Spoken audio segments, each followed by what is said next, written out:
एक बार एक बहुत ही दुखी व्यक्ति एक महात्मा के पास आकर कहता है, मैं अपने जीवन से बहुत दुखी हूँ। मैं अपनी बीवी, बच्चों और अपने परिवार को भी खुश नहीं रख सकता। मैं अपने लिए भी कुछ नहीं कर पा रहा। कभी कभी तो मुझे अपनी जिंदगी को खत्म कर देने के भी ख्याल आते हैं। आप इतनी साधनाएं करते हैं, इतनी तपस्या करते हैं, क्या आप मुझे कोई ऐसा मार्ग बता सकते हैं जिससे मैं अपने बुरे वक्त से बाहर जा सकूं? मेरा बहुत बुरा समय चल रहा है। 2 वक्त की रोटी का इंतजाम करना भी मेरे लिए बहुत मुश्किल हो गया है। अब आप ही बताइए कि ऐसे वक्त में मैं जिंदा रहूं तो कैसे रहूं? कैसे अपने परिवार को खुश रखूं? कृपया करके कोई साधारण सा तरीका बताने की अनुकंपा करें ताकि मैं आसानी से समझ सकूं, क्योंकि मैं बहुत पढ़ा लिखा नहीं हूं। अगर आप बड़ी बड़ी ज्ञान की बातें करेंगे तो शायद मैं कभी समझ भी नहीं पाऊंगा। ये सुनकर महात्मा ने मुस्कुराते हुए कहा कि तुम एक काम कर सकते हो मेरा। उसने सामने की तरफ इशारा करते हुए कहा कि उस ऊंची पहाड़ी पर एक मंदिर है और उस मंदिर के पास चींटियों का एक घर है जहाँ पर हजारों चींटियां रहती है।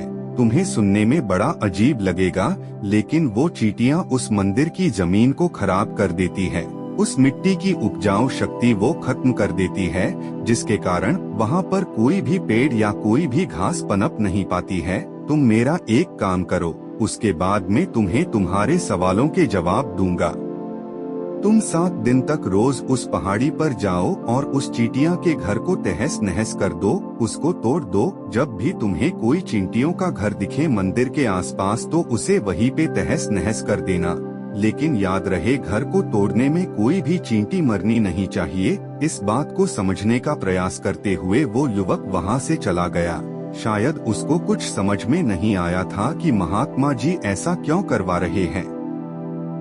वो तो उन चींटियों पर अन्याय कर रहे हैं, उनका घर तुड़वा रहे हैं, उन्हें नुकसान पहुंचा रहे हैं।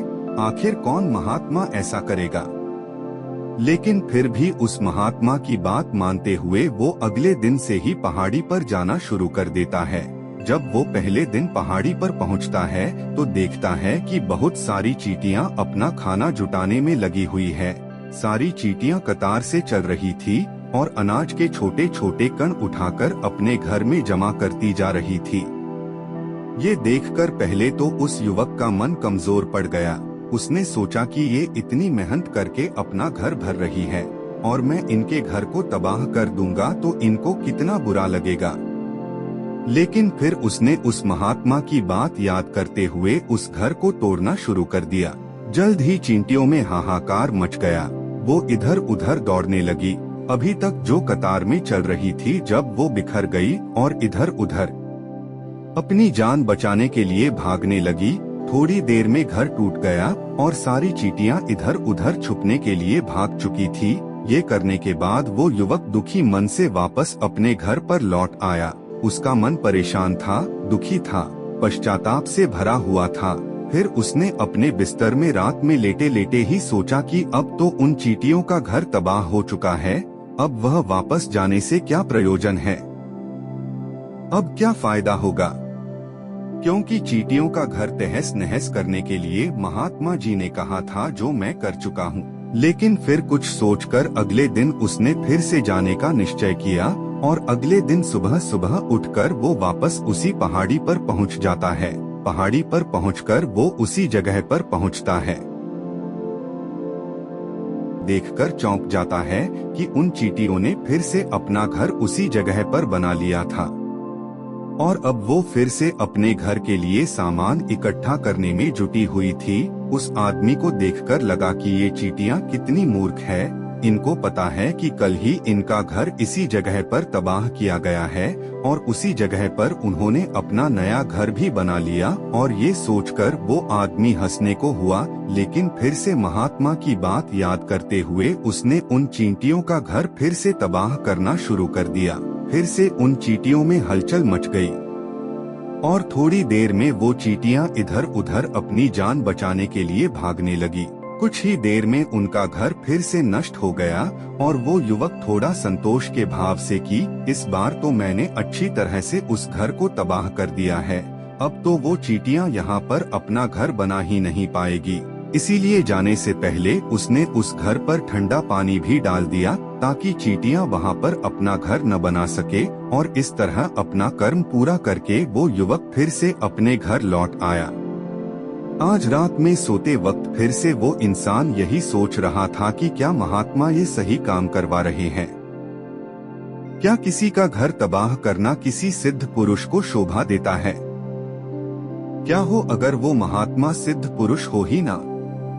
क्या होगा अगर वो मुझे बेवकूफ बना रहे हों?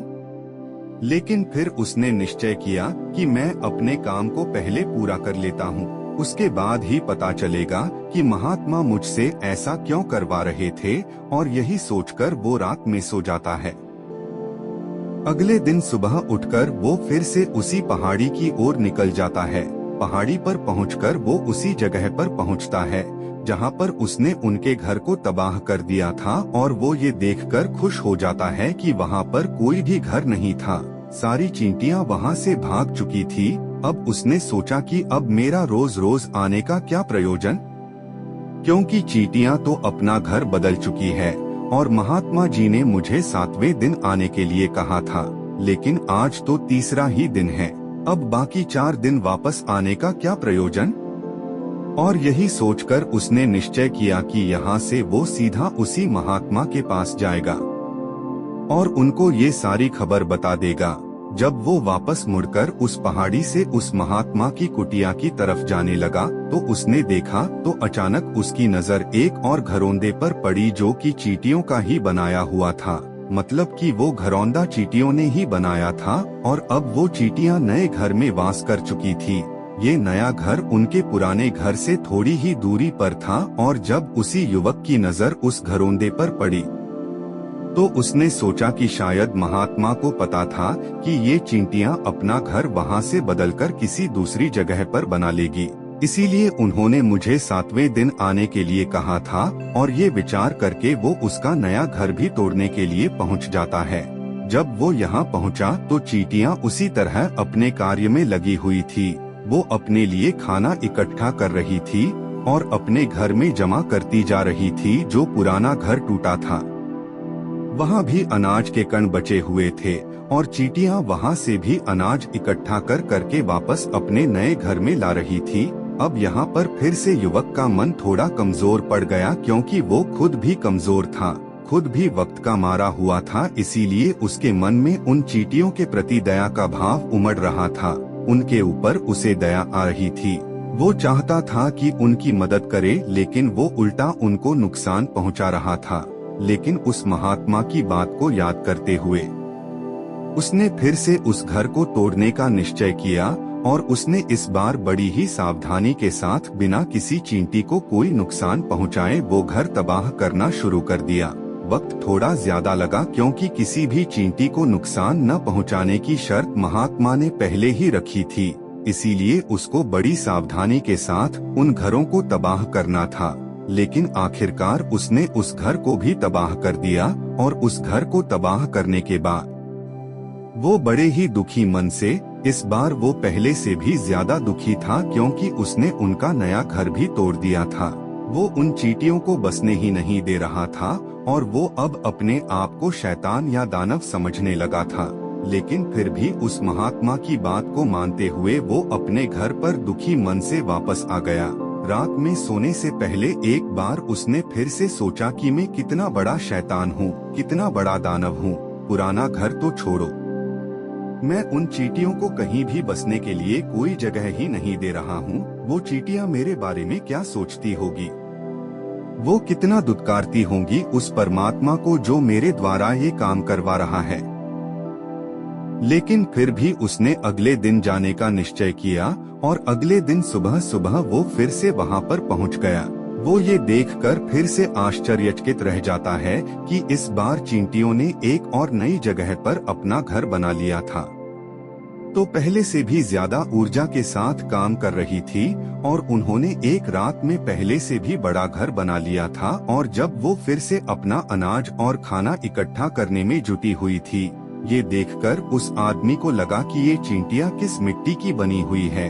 मैं इनको बार बार यहाँ से भगाने की कोशिश कर रहा हूँ और ये वहीं पर अपना घर बना लेती है।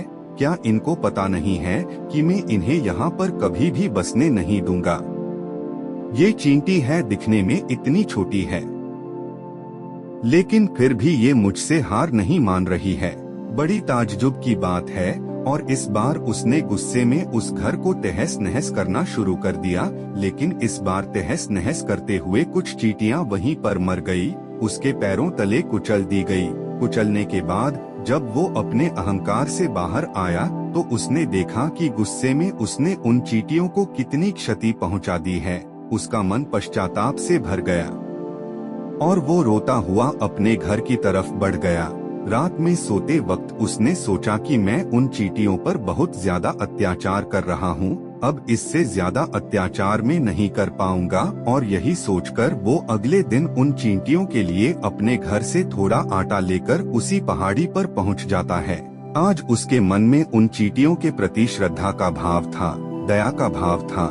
आज वो उनकी मदद करना चाहता था और जब वो वहाँ पर पहुँचा तो चींटियां फिर से अपने नए घर को बनाने में जुटी हुई थी। उसने बड़ी ही करुणा के साथ उन चींटियों को अपना लाया हुआ आटा खिलाया और अगले 3 दिनों तक वो ऐसा ही करता रहा। वो रोज सुबह जाता और उन चींटियों को अपने हाथों से आटा खिलाता। 7 दिन के बाद वो युवक उस महात्मा के पास पहुंचकर हाथ जोड़कर बोलता है कि हे महात्मा जी, मुझे माफ कर देना। मैंने उन चींटियों का घर तबाह करने के लिए बहुत कोशिश की। मैंने उनका घर तबाह किया भी, एक बार नहीं 4 बार मैंने उनका घर तोड़ा। उसके बाद मैं हिम्मत नहीं कर पाया, उनके घर को नहीं तोड़ पाया। मैं समझ सकता हूँ कि मैंने आपका काम पूरा नहीं किया और इसके बदले आप मुझे वो तरीके भी नहीं बताएंगे जो कि मुझे मेरे बुरे समय से बाहर निकाल सकते हैं।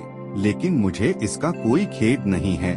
मुझे लगता है कि मैंने जो किया वो सही किया, इसीलिए मैं आपसे आज्ञा लेकर वापस जा रहा हूँ। कृपया मुझे वापस अपने घर जाने की आज्ञा दीजिए।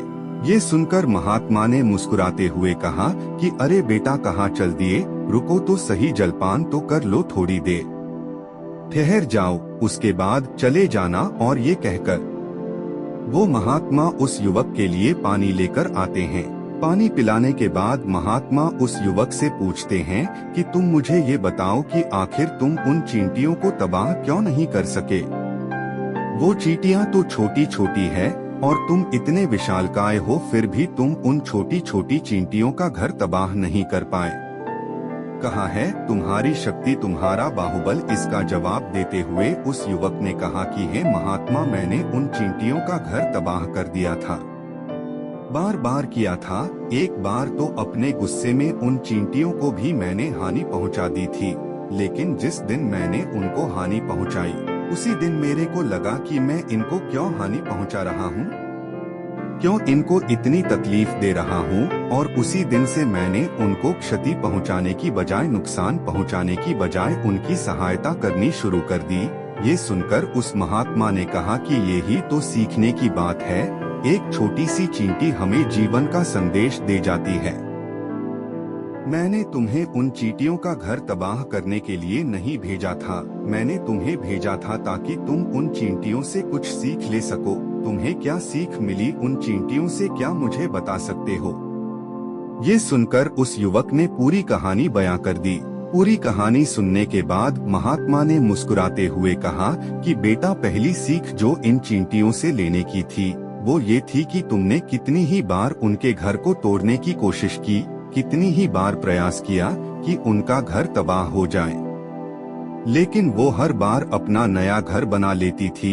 उन्होंने कभी भी हार नहीं मानी। अगर वो हार मान लेती तो वो चींटियां तुम्हें वहीं पर नहीं मिलती। जीवन कार्यशीलता का नाम है, कर्मशीलता का नाम है, लेकिन हम मनुष्य 1-2 बार हार मिलने पर ही टूट जाते हैं, हताश हो जाते हैं और फिर जीवन में प्रयास ही नहीं करते। और कुछ लोग तो अपनी जिंदगी को खत्म करने पर उतारू हो जाते हैं।